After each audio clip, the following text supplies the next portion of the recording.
ल आज मिति 2082 7 महिना 3 गते हामी मकालु बेस क्याम्पमा छौँ। मकालु बेस क्याम्पमा पुगिसकेको छौँ। सनातन सिद्धपीठको पनि प्रस्थान भइसकेको छ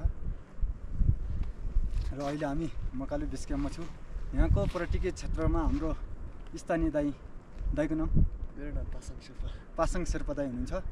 हाम्रो यहाँको स्थानीय बारेमा एकदम के छ सबै कुरा हाम्रो पासाङ दाइले भन्नुहुन्छ। दाइ एकचोटि भन्नुहोस्। यो मकालु यो सेसोङ पिक यो कैलाश भनिन्छ। हामीले मान्ने चाहिँ यो पनि हो, हाम्रो भगवान चाहिँ यो पछाडि छ। अनि यताको चाहिँ छमेलिङ्गो भन्छ, यसलाई पिक हो भनिन्छ। पिक हो यो चाहिँ पिक हो। अब सेक्युरिटी जाने बाटो चाहिँ हो। अनि मकालु चढ्ने चाहिँ यहाँबाट मान्छे चाहिँ सिधै यहाँबाट चढ्छ कि भन्छ, किनकि मकालु चढ्नको लागि पर पक्कै पर्छ। यहीँबाट भित्र जानुपर्छ, उतैबाटै भित्र गएर उतैबाट माथि चढ्ने। जस्तै चाइना साइडबाटै चढ्छ। धन्यवाद, थ्याङ्क यू।